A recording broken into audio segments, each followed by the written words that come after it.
Nattika MLA. C മുകുന്ദനെ CPI ജില്ലാ കമ്മിറ്റിയിൽ നിന്ന് ഒഴിവാക്കി. ജില്ലാ സമ്മേളനത്തിൽ MLA-ക്കെതിരെ രൂക്ഷ വിമർശനം ഉയർന്നതിന് പിന്നാലെയാണ് ഈ നടപടി. നേരത്തെ പാർട്ടി അസിസ്റ്റന്റ് സെക്രട്ടറിയായിരുന്ന മുകുന്ദനെ ജില്ലാ എക്സിക്യൂട്ടീവിൽ നിന്നും ഒഴിവാക്കിയെന്ന് MS ലിഷോയ് ചേർന്നു.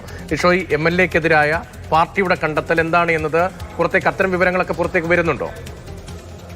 തീർച്ചയായും. അതായത് നവകേരള സദസ്സ് നടന്ന സമയത്ത് CC മുകുന്ദൻ MLA നേരത്തെ ഈ കൊടുങ്ങല്ലൂർ DYSPക്കെതിരെ പരാതി മുഖ്യമന്ത്രിക്ക് നൽകിയിരുന്നു. അതിനോടൊപ്പം തന്നെ കുറച്ച് ദിവസങ്ങൾക്ക് മുൻപ് ചേർപ്പ് പോലീസിനെതിരെയും MLA പരാതി നൽകിയിരുന്നു. അതിനോടൊപ്പം തന്നെ പാർട്ടിയിൽ നിന്നുള്ള നിർദ്ദേശങ്ങൾ പലപ്പോഴും പാലിക്കപ്പെടുന്നില്ല എന്നുൾപ്പെടെയുള്ള ഗുരുതരമായ വീഴ്ചകളും MLA-യുടെ ഭാഗത്തു നിന്നും ഉണ്ടായി എന്നുൾപ്പെടെയുള്ള കാര്യങ്ങളാണ് പ്രധാനമായും ചൂണ്ടിക്കാണിക്കുന്നത്. അതിന്റെ അടിസ്ഥാനത്തിലാണ് MLA-യെ ജില്ലാ കമ്മിറ്റിയിൽ നിന്നും ഒഴിവാക്കിയിരിക്കുന്നത്. നേരത്തെ പല കാരണങ്ങളാൽ ജില്ലാ എക്സിക്യൂട്ടീവിൽ നിന്നും CC മുകുന്ദനെ ഒഴിവാക്കുകയും ചെയ്തിരിക്കുന്നു. ഇപ്പോൾ സമ്മേളനത്തിന്റെ നടപടികളൊക്കെ തന്നെ പൂർത്തിയാക്കി പുതിയ ജില്ലാ സെക്രട്ടറിയെയും തെരഞ്ഞെടുത്തു. നിലവിലെ ജില്ലാ സെക്രട്ടറി വത്സരാജ് ആയിരുന്നു.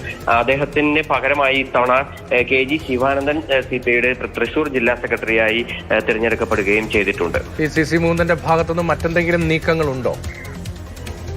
നിലവിൽ ഇദ്ദേഹം ഈ ജില്ലാ കമ്മിറ്റിയുമായി ബന്ധപ്പെട്ട്, അതായത് ജില്ലാ സമ്മേളനവുമായി ബന്ധപ്പെട്ട എല്ലാ ചർച്ചകളിൽ നിന്നും ഉൾപ്പെടെ അദ്ദേഹം ഈ ഒരു സംഭവത്തിന് പിന്നാലെ ഇറങ്ങിപ്പോവുകയാണ് ചെയ്തിട്ടുള്ളത്. അദ്ദേഹത്തിന് കടുത്ത പ്രതിഷേധമുണ്ട് എന്നുള്ളതാണ് നമ്മൾ അദ്ദേഹവുമായി ബന്ധപ്പെട്ട ആളുകളുമായി സംസാരിച്ചപ്പോൾ വ്യക്തമായത്. അദ്ദേഹം പറയുന്ന ഒരു കാര്യം എന്ന് പറയുന്നത്, അദ്ദേഹത്തിന് ഈ പാർട്ടിയുടെ ചില നിലപാടുകളുമായി ഒത്തുപോകാൻ കഴിഞ്ഞില്ല.